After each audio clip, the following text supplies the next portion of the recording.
My stepson acted like my house belonged to him and told me to know my place. Things escalated when he and his biological father broke in to steal from me, leading to police involvement and arrests. I learned the hard way that being the provider doesn't make you part of the family.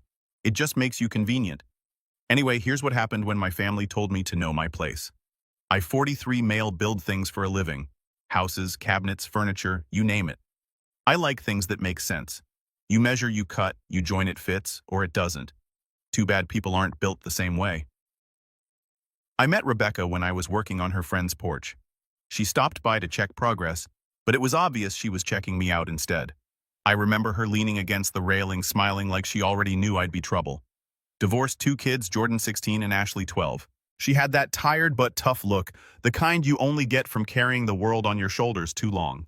I liked that. First time I visited her place, it looked like a Pinterest board had lost a war. Cabinet door hanging by one hinge, shelves barely holding up, one stair creaking like it was begging for mercy. I fixed them all. Next thing I know, I'm there more often than not. Fixing a sink one day, putting up curtain rods the next, then I'm staying for dinner, then breakfast, then weekends. That's how these things go. You slide into someone's life so smoothly, you don't realize you've set up camp. So we started dating. Her kids were quiet at first, especially Jordan. He was one of those tall, quiet types who pretended not to care, but watched everything. One afternoon, he wandered into the garage while I was sanding a table.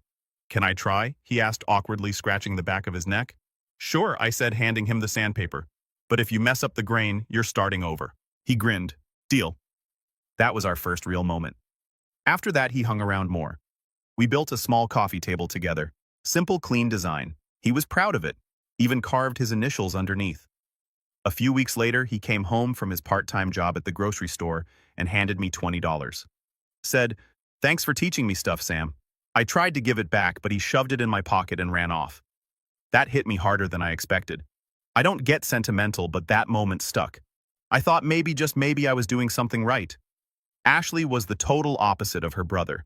Chatty, clingy in a good way.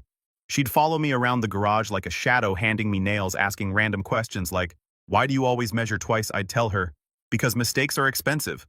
She'd laugh, say I sounded like a robot, but she was always smiling when I was around. She'd brag about me at school. According to Rebecca, I won't lie. It felt nice being someone's role model. After about 8 months, I decided to stop playing house and actually build a life. I proposed to Rebecca and we got married in a small garden party. Then I bought a 3-bedroom place in a solid area. Not too fancy, just sturdy. Backyard big enough for a grill, garage perfect for a workshop. I paid the down payment and mortgage. Rebecca said she'd handle groceries and utilities. Team effort. I like the sound of that. The day we moved in, Jordan claimed the room with the biggest window. Ashley picked the one near the garden because she liked the light. I took the master and built Rebecca a custom headboard. She cried when she saw it. I don't do tears, but I'll admit it got me. You know, before, if you told me I'd be helping raise another man's kids, I would have laughed. I used to say I'd never do it. I had a buddy, Rob, who married a woman with 2 teenagers. The son trashed his tools. The daughter sneaked her boyfriend in, and in the end, the mom took their side. It wrecked him. He'd come to the shop sometimes, sit on a stack of lumber and say, "Sam, never build a life in someone else's house." I always nodded, figured he was right. But looking at Ashley and Jordan unpacking boxes that day, I thought maybe Rob just had bad luck. These kids weren't like that. Jordan was quiet but respectful. Ashley was sweet, always smiling. They called me Sam without hesitation, and it didn't sound forced. It sounded like family. I caught myself thinking how weird it was that I'd started to enjoy being around them. For once, everything felt balanced, simple, right. I thought, this is it. This is what all the work was for. What I didn't know was that the same people I was building a future for were already halfway into tearing it down. But at that moment, I was just Samuel the carpenter who thought love and effort could earn respect. Turns out all it earned me was a front row seat to my own downfall. But at first it didn't look like one. It looked like everything I'd ever wanted. Life was smooth, predictable in the best way. We had family dinners almost every night. It seemed like everything was okay. There was this one day that really stuck with me. Jordan had his first football game of the season. He'd been talking about it all week, pacing around like a soldier before battle. The morning of the game, he came up to me while I was packing a cooler. "Sam," he said, trying to sound casual, "can you come, sit on our side? Mom and Ash will be there, but you should too. You know, as my dad." He said it so quick I almost missed it, but it hit like a nail gun. "As your dad." I acted calm, just nodded. Yeah, of course. Wouldn't miss it. But I'll be honest, I could have built a whole house with the pride I felt that day. At the game, he kept glancing at me after every good play. I gave him the classic thumbs up every time, the kind that says you're doing good, kid. When his team won, he ran straight toward us and fist bumped me first before even hugging Rebecca. Ashley teased her about it all week. Those were the moments that fooled me into thinking I'd actually done it, that I'd built a real family from scratch. Then came Derek. I didn't even know the guy was still in town. He'd been a ghost for years. Rebecca used to tell me he'd moved on, which was fine by me, but ghosts don't stay quiet forever. One Thursday afternoon, I came home early and there he was, standing on my front porch like he'd been invited. Tall, lean hair slicked back, wearing that cheap kind of confidence you can smell before you see. Samuel, he said, smiling too wide. Heard you're the man of the house now. Guess that's what happens when someone actually shows up, I said, unlocking the door. He chuckled like we were old pals, walked inside without waiting, eyes scanning the living room like he was appraising it. Nice place. Carpentry must pay well. He said it light, but there was a bite under it, the kind of envy that stinks of insecurity. Rebecca was nervous, laughing too hard at his jokes, trying to keep things civil. The kids were quiet, watching him like he was some celebrity. Jordan showed him his room, proud of the posters and new gear I'd helped him buy. Derek just nodded, said your mom really landed on her feet. He didn't say you, didn't say we, just your mom. After that visit, things changed slowly. Nothing explosive, nothing dramatic, just small cracks spreading under the paint. Derek started texting them. Little things at first. How's school? Proud of you, champ. Maybe we should grab lunch sometime. Then came the weekend visits. Rebecca said it was healthy. I agreed, even though my gut said otherwise. The first few times Jordan came back from those hangouts, he was buzzing. He'd talk about how Dad took me to this cool car show, or Dad said he might get me something for my birthday. I kept my face neutral. I wasn't about to compete for approval. That's a game no man wins. Ashley was softer about it. She'd show me pictures of them at the park and ask if it was okay she spent time with him. I always told her yes. She needed her dad, even if he'd only started acting like one when the heavy lifting was already done. But I'd be lying if I said it didn't sting. Watching another man step into something I built from sweat and late nights, then act like it was his all along. It hit different. Still, I told myself it was fine. I wasn't going to be that guy who got jealous over family ties. A few weeks later, I decided Jordan and I needed some one-on-one time. A men's dinner, I called it. Steakhouse, no small talk, just us. He was cleaning up his football gear when I asked. He froze, looked guilty, then said he couldn't. Dad already planned something tonight. He tried to sound casual, but his tone told me he didn't want to disappoint me. Hey, I said, forcing a grin. It's all right, you two have fun. Just don't let him rope you into paying. He laughed, but it was that awkward laugh people use when they're unsure which side they're on. I watched him leave his hoodie half-zipped and thought about how quick things change. When Rebecca came home that night, she said I was quiet. Just tired, I said. But really, I was thinking about Rob again, my buddy who once told me, never build your life in another man's house. Maybe he wasn't wrong after all. Still, I let it go. Told myself I was being paranoid. Told myself kids need their dad. I remember standing in the doorway later watching Jordan scroll through his phone, Ashley giggling on the couch. They looked happy, so I took a breath and decided to stay out of it. I wasn't going to be the guy who kept them from their father, not realizing their father was the one already trying to take everything from me. At first, it was small stuff, barely noticeable, the kind of change you only catch when it's too late. Jordan started spending more time in his room door, shut headphones in. Ashley stopped helping me in the garage. The laughter that used to fill the house started sounding forced. I'd come home from a long day on site, dust on my boots, sawdust in my hair, and find Jordan slouched on the couch scrolling through his phone, barely looking up when I walked in. Hey man, how was school? Fine. Need a hand with your project? Nah. That was it. One-word answers, no eye contact. Ashley still tried to be her cheerful self, but she was quieter. I'd catch her looking nervous every time Jordan spoke to her. Once she came into the garage while I was cutting boards and just stood there fiddling with her sleeves. I shut off the saw and asked what was wrong. She shook her head and forced a smile. Nothing, just bored. She lasted 2 minutes before her eyes filled with tears. Ash, talk to me, I said, stepping closer. She muttered something about school, then ran to her room crying. That was the first time I realized whatever was happening wasn't about school. When Rebecca got home, I told her what happened. She didn't even look up from her phone. They're just teenagers, Samuel. You know how they are. Moody, dramatic. It'll pass. Rebecca, your daughter was crying over nothing. Exactly. Over nothing. Don't read into it. I walked away before saying something I'd regret, but the truth was, something had changed. I could feel it in the air like the house itself was holding its breath. A week later, Jordan quit his part-time job. No warning, no reason. I asked why, and he just shrugged. It was boring. Boring, I said. You were proud of that job. He smirked. I don't need it. I'll find something better. That something better turned out to be me. He started asking for cash constantly. Lunch money, a few bucks to hang out. At first I helped. Then it became daily. 50 here, 20 there. Finally, one night, I'd had enough. Jordan, I'm not your bank. You quit your job, so if you want money, you'll need to earn it. He looked up from his phone, eyebrows raised. Didn't you take Dad's role? Then act like it. For a second, I thought I misheard him. What did you just say? He leaned back, smirking. You're the one who moved in. Married mom played family. You're supposed to take care of us, right? I crossed my arms. Being a dad doesn't mean giving free money. It means teaching you not to depend on it. He rolled his eyes. Whatever. You're not my real dad anyway. He stormed out, slamming his door hard enough to rattle the picture frames. I stood there, jaw clenched, waiting for Rebecca to step in, say something. She didn't. She just sat on the couch, pretending to scroll through her phone, pretending it wasn't happening. That night, I couldn't sleep.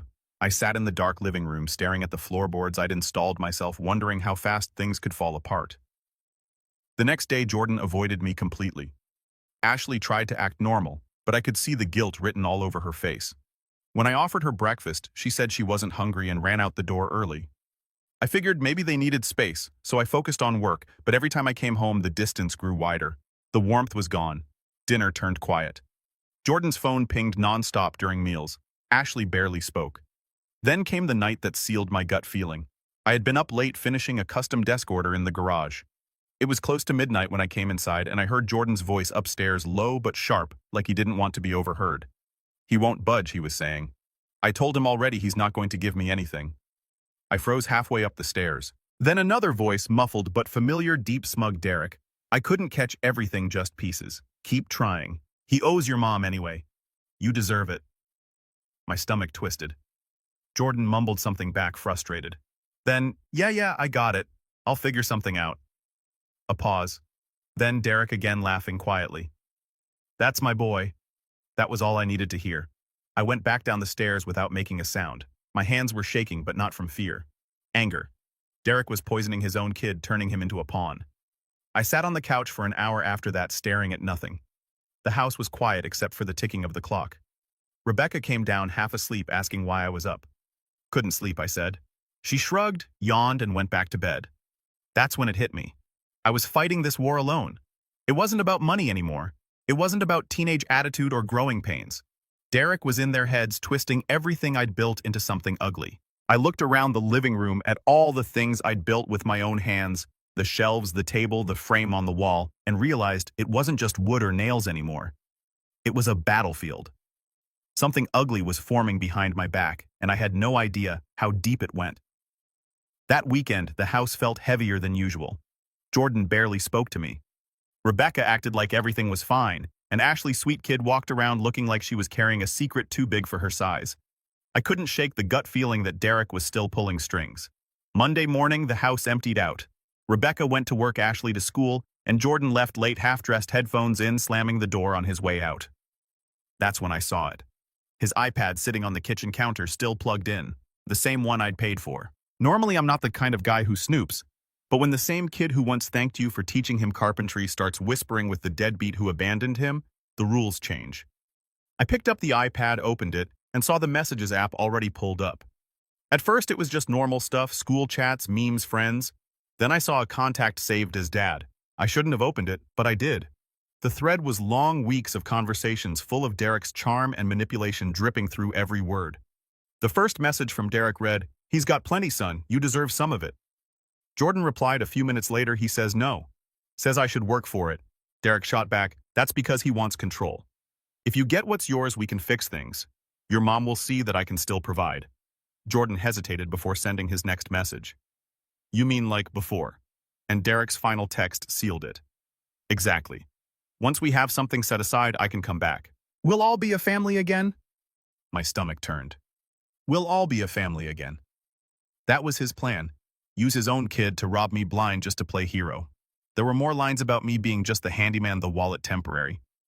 Derek was feeding that poison to Jordan like candy. Scrolling further, I found the part that broke me. Derek texted he keeps cash in that workshop, right? You said he gets paid in cash sometimes? Jordan answered, yeah, in the cabinet by the tool rack. Derek replied, good. Next time he's out, grab it. I'll pick it up. We'll call it payback. I moved that cash the same day I found the messages, emptied the cabinet, and tucked it in the drawer by the front door. If Derek came looking, he'd be searching the wrong spot. I set the iPad down and just stared at it for a minute. I build things with my hands for a living, but in that moment, I felt completely helpless. Every nail, every dollar, every late night I'd put into this family, it was all being used against me. I almost closed it there. Almost. But something told me there was more, and there was. A separate chat popped up between Jordan and Ashley. I clicked it, and my heart broke twice in one day. Jordan's message came first. You're in or you're out. Ashley replied, this is wrong. Sam doesn't deserve this. Jordan fired back, you're just like him, always taking his side.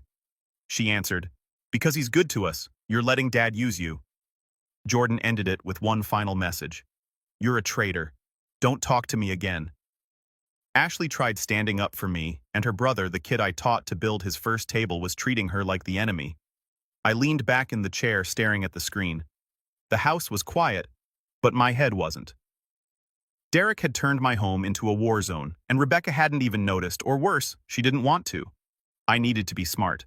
Losing my temper wouldn't help anyone. So I got to work the only way I know how, methodically. First, I logged into the family account and removed Jordan's access to the credit card I'd linked for gas and school expenses. Then I froze the secondary account I'd set up for emergencies. The iPad was still unlocked. He never bothered setting a passcode, so I added one myself and changed the Apple ID password. By the time I was done, my coffee had gone cold. That evening, the house buzzed again with its usual fake normal. Rebecca was making pasta. Jordan was upstairs, and Ashley was sitting on the couch pretending to read. I watched her for a minute, the way her eyes darted toward Jordan's room every time she heard movement. She looked scared. When dinner was done, I told her, hey Ash, come on, let's grab some ice cream. She hesitated. Now. Yeah, now. My treat. We drove in silence for a bit before she spoke. Did I do something wrong? She asked quietly. No, I said, but I think you're carrying something that's not yours to carry. Her lip trembled, and before I could say more, tears started rolling down her cheeks. He wanted me to help, she said, voice cracking. Dad said if we took some money, he could come back and everything would be normal again. But I told him no. I told him it was wrong. I parked the truck and just let her cry. She kept apologizing, saying she didn't want to lose her brother or make me mad. I put a hand on her shoulder. Listen, Ash, you didn't do anything wrong. You did the right thing. You told the truth, and that's brave. Don't ever feel bad for that. She nodded, wiping her eyes. Are you going to tell Mom eventually? I said, but for now, I just want you safe. Let me worry about the rest. We sat there a while, two people in a truck parked outside a tiny ice cream shop, pretending everything wasn't falling apart. She finally smiled when I handed her a cone and said extra sprinkles. Doctor's orders. On the way home, she fell asleep against the window, and I just drove slow thinking. By the time I pulled into the driveway, I had my answer. I wasn't dealing with teenage rebellion anymore. This was manipulation, and it went straight through the man who should have been the last person to hurt them.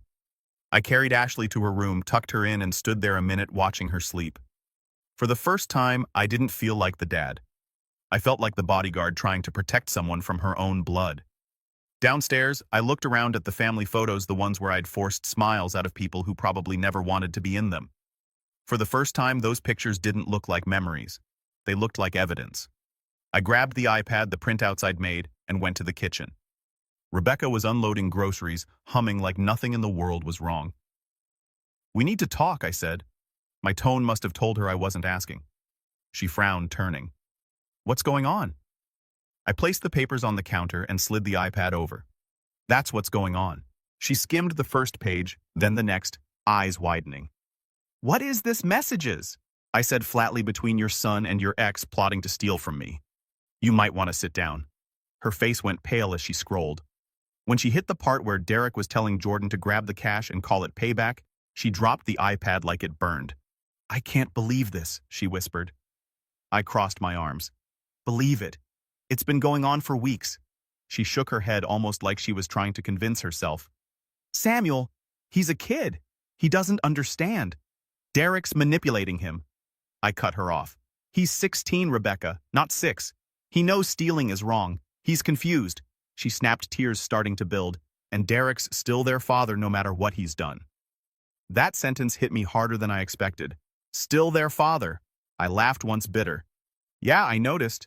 You keep letting him play house through his son." Her eyes hardened. "Don't make this worse, Samuel. You're blowing it out of proportion. Blowing it." I stepped closer, lowering my voice. "Rebecca, he tried to rob me. He's been taking orders from a man who walked out on you and you're defending them." She wiped her eyes. He's my son. What am I supposed to do?" "Maybe start by holding him accountable," I said coldly. She didn't answer, just stared at the floor. That silence told me everything. She wasn't on my side. She never really had been. That night, I didn't sleep. The house was quiet, but my head wasn't. I kept replaying Rebecca's words, her defending Derek, defending Jordan, and I started wondering why I was still there. By 2 in the morning, I had the thought I'd been avoiding. Maybe it was time to walk away, divorce. The word hit hard, but it didn't sound wrong. I wasn't angry anymore, just tired. Tired of building something everyone else seemed set on breaking. When the sun came up, I decided I'd give it one last shot to see if there was anything left worth saving, but deep down I already knew the answer. Then one afternoon, I pulled into the driveway and heard Jordan's voice through his open window.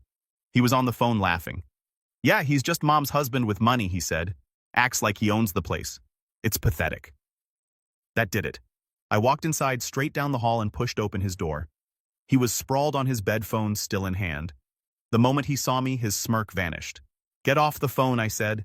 He hung up slowly, eyebrows raised. "You could have knocked." "I heard what you said," I told him. "Say it again." He rolled his eyes. "Relax, it's not that serious." "Not that serious. You've been lying, stealing, and trash-talking the person who kept this roof over your head." He sat up, sneering. "You think you own me or something. You're not my dad. You're just some guy Mom married. Know your place." For a second, I just stared at him. The same kid who once handed me part of his first paycheck now looked at me like I was dirt. Then I nodded slowly. "You're right, Jordan. I'm not your dad. I don't own you, but I also don't have to let you live in my house while you act like this." He blinked, thrown off. "What? You heard me." I opened his closet, grabbed a duffel bag, and started packing shirts, shoes, whatever I could grab. "You can stay with your dad if he's such a role model." "You can't do that," he yelled, jumping up. "Watch me." Rebecca burst in, a minute later, panicked. "Samuel, what are you doing?" "What you should have done months ago," I said, zipping the bag, setting boundaries. She rushed over, grabbed the bag from me. "You can't just throw him out. He's still a kid, he's a thief." I said, my tone sharp and a liar. "You defend him one more time and you can go with him." That shut her up. Jordan folded his arms, glaring. "You can't control us." I took a deep breath. "You're right again, kid. I can't control anyone, but I can decide who gets to live under my roof." Rebecca started crying now, pleading, "Please just let him stay one night. We'll figure it out tomorrow." I looked at Jordan, then at her. My patience was hanging by a thread. "One night," I said finally. "He's gone in the morning." "I'm serious, Rebecca. If he's still here by noon, you both can pack up." I left before she could answer. Later that night, Ashley knocked softly on my office door. Her eyes were red from crying. "Sam," she whispered. I nodded for her to come in. She sat on the edge of the chair, twisting her fingers. "Do you hate us now?" That question hit harder than any insult Jordan had thrown. I leaned forward. "No, sweetheart. I don't hate you. You did nothing wrong." Her voice broke. "But everything's falling apart." I sighed, rubbing the back of my neck. Sometimes things need to fall apart so you can see what they're really made of. She didn't really understand, but she nodded anyway and went to bed. When the house finally went quiet, I sat in the dark living room staring at the blank television screen. The respect I thought I'd earned, the family I thought I built it, wasn't real. It was just me holding everything together while everyone else waited for it to collapse, and now it finally had. Sometime around 2 in the morning, I woke to a faint rattle downstairs. At first, I thought it was the wind shaking the back door. Then I heard whispers. Two voices low, hurried, familiar. I slipped out of bed. Rebecca stirred beside me. "Sam, what's wrong?" "Stay here," I said quietly. I grabbed my flashlight from the dresser and closed the bedroom door behind me. I wasn't taking chances. Halfway down the stairs, I heard them again, Jordan and Derek. They were in the living room moving fast. I could see the light from a phone screen flickering across their faces. Derek's voice was clear now, low but sharp. "Check the drawers. He keeps some cash around." I stepped off the last stair slow and steady. My heartbeat was loud, but my voice was calm. "You boys lose something." Derek froze first. Jordan spun around, pale as drywall dust. The duffel bag on the couch was already half full, my watch, a few tools, some cash from the drawer I kept near the door. Derek straightened up, smirked. "Samuel didn't mean to wake you. Just having a chat with my son?" "Yeah," I said, shining the flashlight directly on the bag. "You always have father-son talks with other people's money." His smirk twitched. "You've got plenty. Don't act like this is a big deal." "Big deal?" I stepped closer. "You broke into my house. You're making your kid a thief. You call that parenting?" Jordan wouldn't look at me. He just muttered. He said we were just getting back what's ours. That was the final nail. "Ours," I said, voice low. "You live in a house I paid for, eat food, I buy, wear clothes I pay for, and you call that yours." Derek stepped forward, chest out like he was still the alpha. "You done playing hero. You took my family, Samuel. All I'm doing is taking back what belongs to me. Your family." I laughed, no humor in it. "You walked out on them years ago. You didn't lose them. They outgrew you." His face changed. The fake charm dropped. "Watch your mouth," he snapped, shoving me hard in the shoulder. I stumbled back but didn't fall. "That all you got?" He lunged again, grabbing at me, but I caught his arm and pushed him off. He tripped over the coffee table, knocking over the lamp. The sound shattered the quiet. "Stop it!" Jordan yelled, panicking. The noise must have woken Rebecca because a second later she was running down the stairs in her robe. She froze halfway down when she saw Derek standing there, breath heavy, duffel bag wide open. "Derek," she whispered, voice cracking. "What are you doing?" He turned toward her, red-faced, furious. "Go back upstairs, Becky. You've done enough." That sentence stopped her cold. I saw something break in her expression, years of excuses finally collapsing all at once. Ashley's voice came next, shaky from upstairs. "Mom, what's happening?" Rebecca turned toward her, tears streaming. "Stay in your room, Ashley. Call the police." That was the first time I'd ever heard her sound sure of something. I could hear Ashley's footsteps running back to her room, the faint sound of her crying as she talked to 911. Outside, lights flicked on. Our neighbor, Mrs. Harris, was looking out the window. I heard her phone ringing too. Derek noticed the movement and panicked. "We're leaving," he barked at Jordan, grabbing the bag. "No one's going anywhere," I said, stepping in front of the door. He tried to push past me again, but I caught his wrist and twisted it just enough to make him drop the bag. Jordan shouted, "Samuel, stop," but Derek swung anyway, a wild punch that hit the side of my shoulder. I shoved him back hard, just enough to keep him off balance. "You're done, Derek. It's over." Then came the sound I'd been waiting for, sirens faint but closing in fast. The flashing lights filled the room a minute later. Two officers came in through the front door, weapons drawn until they saw the scene. Derek sweating, Jordan pale, Rebecca crying at the bottom of the stairs. "What's going on here?" one of them demanded. Derek spoke first, hands up. "He attacked us. I came to talk to my son, and he lost it. Started swinging. I didn't even answer." Rebecca stepped forward before I could. "That's a lie," she said firmly. "They broke in. They were stealing from him. I saw everything." Mrs. Harris appeared at the front door in her robe, shouting from the porch, "I called you. They broke in. I saw them through my window." Derek tried to argue, but I reached for my phone, pulled up the screenshots I'd saved, the messages between him and Jordan, the proof of everything. I handed it to the nearest officer. The cop scrolled for 30 seconds before nodding. "All right, sir, that's enough." They cuffed Derek right there in the living room. Jordan started crying, saying, "I didn't mean to. I just wanted to help." One of the officers let him out gently, saying he wasn't under arrest yet, but would need to come down for questioning. Rebecca was shaking so hard she had to sit down. I handed her a blanket without saying a word. The police spent the next hour taking statements, photographing the mess, logging evidence. When they finally left, the house felt hollow. Derek was gone, Jordan was gone, and Rebecca, she just sat there, face buried in her hands, whispering, "You were right." God, you were right. I didn't say I told you so. Didn't need to. Days after consequences came. Derek faced charges for breaking and entering, attempted theft, and assault. He tried to talk his way out of it, of course, claiming it was a misunderstanding. The officers had seen enough to know better. When I got the call confirming he was being held without bail, he had prior. I just nodded and went back to sanding a piece of oak. Sometimes the noise of work is the only thing that keeps your thoughts straight. They questioned Jordan that night and let him go, but a week later, detectives filed charges. The court gave him probation and counseling. He got off lighter because he was a minor. I didn't fight it. The kid had already lost enough, his pride, his freedom, his grip on what was right. Rebecca handled the court hearings while I stayed out of it. The damage was already done. A week later, we had our final talk. She stood in the doorway, hands shaking, voice small. Samuel, I'm sorry. I defended the wrong people. I should have listened to you. I just looked at her. For the first time, I didn't feel angry, just done. Yeah, I said quietly. You should have. We both knew there was no fixing this. The trust was gone, replaced by something colder and heavier. So I filed for divorce. No screaming, no lawyers dragging it out. We just signed papers, divided what was left, and moved on. She moved in with her sister a few towns over. I stayed not because I loved the house anymore, but because I wanted to finish what I'd started on my own terms this time. Ashley wrote me letters after they left, neat handwriting, little doodles in the corners. She'd tell me about school, about how she missed helping me in the garage. I always wrote back short and simple. Proud of you. Keep being kind. She'd reply with another letter a week later, and I'd read them all, keeping them in a box on my desk. Then a few months later, Jordan tried reaching out.